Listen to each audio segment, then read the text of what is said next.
নমস্কার, SB Psaki কিচেনে তোমাদের সকলকে স্বাগত। আজকে বানাবো আমি দই বেগুন। দই বেগুন বানানোর জন্য এখানে আমি বেশ কয়েকটা বেগুন নিয়েছি। বেগুনগুলোকে বেশ লম্বা লম্বা সাইজ করে কেটে নিয়েছি। তোমরা যে কোনো রকমভাবে কাটতে পারো বেগুনগুলো। এদিকে বেগুনগুলো কেটে ভালো করে লবণ আর হলুদ, সামান্য একটু লঙ্কা গুঁড়ো দিয়ে একটু মাখিয়ে নেব। এটাকে 10 থেকে 15 মিনিটের মতো ঢাকা দিয়ে রেখে দেব। তাহলে বেগুনের ভিতরে লবণটা ভালোভাবে ঢুকে যাবে। এখানে নিয়েছি সামান্য পরিমাণে কালো সর্ষে, হলুদ সর্ষে, দুটো কাঁচা লঙ্কা, পোস্ত আর নারকেল কুচি। এগুলো এখন ভালো করে পেস্ট করে নেব। পেস্ট করে এটাকে 10 থেকে 15 মিনিটের মতো ঢাকা দিয়ে রেখে দেব। এদিকে উনুনটা আমার জ্বালানো হয়ে গেছে। কড়াই বসিয়ে দিয়ে দেবো সর্ষের তেল।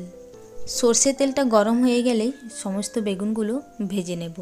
আর এটা খেয়াল করবেন, ভাজার সময় বেগুনটা যাতে সেদ্ধ না হয় আর বেগুনগুলো একটু তাড়াতাড়ি যাতে পুড়ে যায়।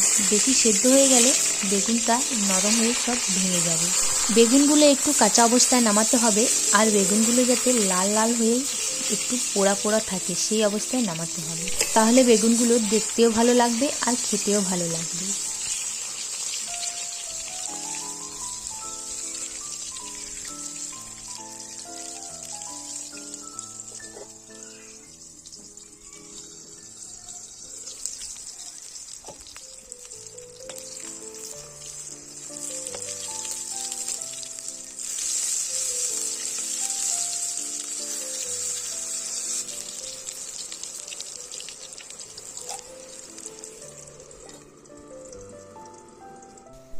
এদিকে বেগুন ভাজাগুলো হয়ে গেছে।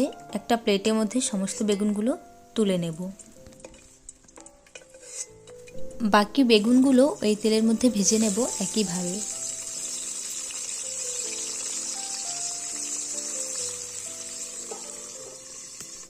এদিকে সমস্ত বেগুন ভাজা হয়ে গেছে। ওই তেলের মধ্যে দিয়ে দেবো সামান্য একটু কালো জিরে, হলুদ গুঁড়ো আর লঙ্কা গুঁড়ো। এগুলো তেলের সাথে ভালো করে একটু ভেজে নেব। দিয়ে দেবো নারকেলের পেস্টটা। নারকেলের পেস্টটা দেওয়ার পর তেলের সাথে একটু ভালো করে ভেজে ভেজে দিয়ে দেবো সর্ষে আর কাঁচা লঙ্কা, পোস্ত বাটা।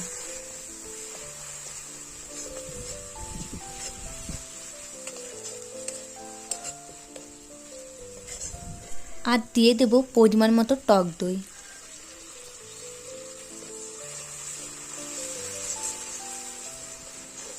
পাঁচ থেকে 6 মিনিট মশলাটা ভালোভাবে কষিয়ে নেব। মশলাটা কষানো হয়ে গেছে। দিয়ে দেবো দুটো চেরা কাঁচা লঙ্কা, সামান্য একটু চিনি। বেগুন মাখানোর সময় আমি একটু বেশি পরিমাণ লবণ দিয়েছি, তাই আর লবণ লাগবে না। তোমরা লবণটা তোমাদের স্বাদ অনুযায়ী দেবে। সামান্য একটু জল দিয়ে এটাকে ঢেকে রেখে দেবো 1 থেকে 2 মিনিটের মতো।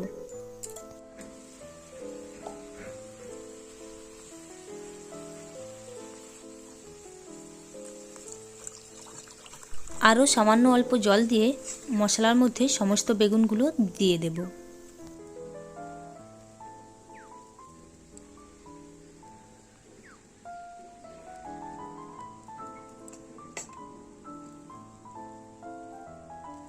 মশলার সাথে একটু বেগুনগুলো লেগে লেগে গেলেই এটাকে এখন নামিয়ে দিতে হবে। আজকের রেসিপিটি তোমাদের কেমন লাগলো অবশ্যই জানিও।